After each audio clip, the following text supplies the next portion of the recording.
Aujourd'hui, nous sommes avec Olivier Chabot, un architecte qui aime l'espace, la lumière et la transparence. Que ce soit dans les objets qu'il dessine ou les lieux qu'il transforme, il le fait avec goût et ingéniosité. Aujourd'hui, il nous fait découvrir une de ses très belles réalisations en région parisienne, chez Sophie. Salut! Hello! Bah écoute, très bien. Un café? Visitons d'abord cette maison, une belle bâtisse du début du XXe siècle, avec une cuisine salle à manger, un salon avec mezzanine et des chambres pour toute la famille. Mais avant, cette maison ne ressemblait pas du tout à cela. La cuisine, pour nous, était vraiment le problème principal. Pourquoi? Parce qu'on adore recevoir, que la pièce à vivre est pour nous clairement la cuisine, qu'elle était relativement petite et surtout très mal équipée au niveau de tout ce qui est four, plaques électriques et autres. Et l'entrée était au pied de l'escalier de la chambre des enfants, donc ça faisait beaucoup de bruit aussi.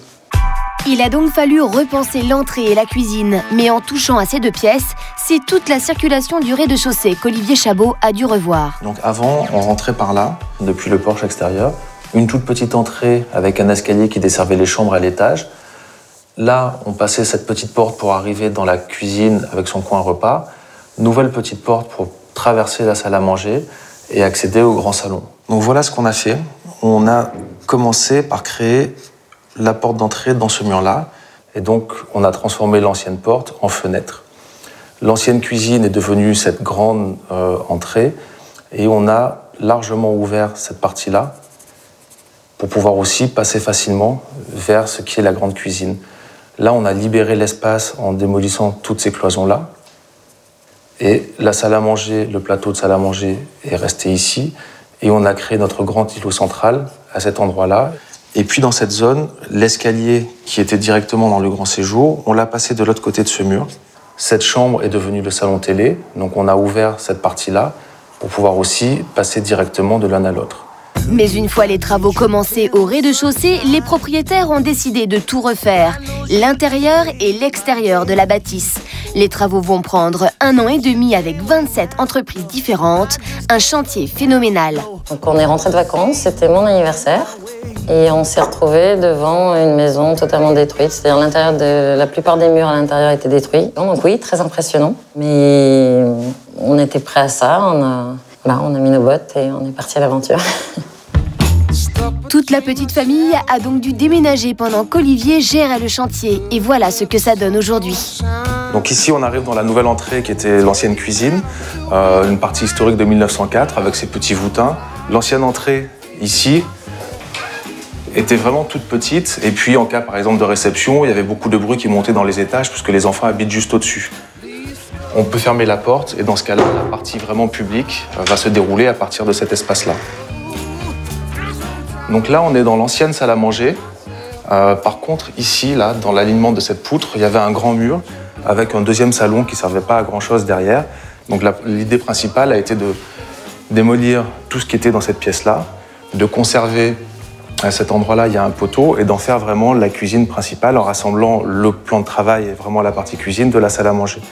Avec une manière de se tourner vers le jardin, avec ces grandes baies vitrées qui se coulissent à galandage, c'est-à-dire que les baies vitrées rentrent dans le mur, ce qui fait qu'à mi-saison ou l'été, on a vraiment notre cuisine qui vit sans encadrement, sans vitres, complètement en lien avec l'extérieur. Donc ce salon fonctionne sur une double hauteur avec une grande mezzanine. Donc on a fait un travail d'éclaircissement de l'ensemble, c'est-à-dire de créer les grandes fenêtres qui sont ici, qui bizarrement n'existaient pas. Donc elles ont vraiment un apport lumineux et de vue aussi dès l'étage vraiment important. On a retravaillé la mezzanine et son garde-corps pour l'alléger et la rendre beaucoup plus aérienne au-dessus du salon. Sur cette partie, une autre chose qui était un petit peu étrange, c'est que ici, il y avait un escalier qui servait de bibliothèque, là, et qui prenait beaucoup de place sur cette partie, et qui en plus, sur l'espace mezzanine à l'étage, prenait aussi beaucoup de place. Donc ce qu'on a fait, c'est qu'on a créé ces deux ouvertures, cette première et celle-ci, pour pouvoir glisser l'escalier derrière et pouvoir monter et accéder à l'étage. Grâce à l'espace gagné, Olivier a pu créer une véritable pièce supplémentaire à l'étage, avec un billard et une bibliothèque qu'il a dessinée lui-même. Tout a été fait sur mesure. Donc là, quand on est sur la mezzanine, on surplombe ce salon et il fallait vraiment être très léger et très fin au-dessus de cet espace. Donc les lignes de la bibliothèque, très légères, les lignes du garde-corps aussi, Et la teinte du garde-corps, c'est-à-dire cet acier verni, va se marier et rebondir en fait avec le sol. C'est donc cette pierre noire indienne qui prend toute sa mesure quand on est à l'étage, qui est vraiment un support très texturé, très matiéré, qui va donner cette chaleur à l'ensemble des deux niveaux. C'est en effet la présence de matériaux bruts comme la pierre, le bois, le métal et le verre qui crée cet effet cosy très agréable à l'intérieur mais aussi à l'extérieur. Donc ici on arrive sur la terrasse. Dans cette partie-là, il y avait une véranda qui était contre le mur, ici de mauvaise qualité, elle fuyait, elle n'avait pas de fondation, donc on l'a démolie. Et on a recréé ce petit bâtiment avec une verrière en acier, qui est le bureau et l'atelier de peintre de la propriétaire. Et sous cette terrasse en bois, un jacuzzi chauffé à 30 degrés toute l'année. Et ce n'est pas fini, il a aussi construit une salle de sport avec une piscine. Grâce à une verrière mobile qui avance et qui recule, ils peuvent en profiter autant l'été que l'hiver. Avant, elle était plus faite de briques et de broc. On a amélioré la circulation au niveau de la maison. On a amélioré énormément la luminosité dans la maison, parce qu'on y tenait.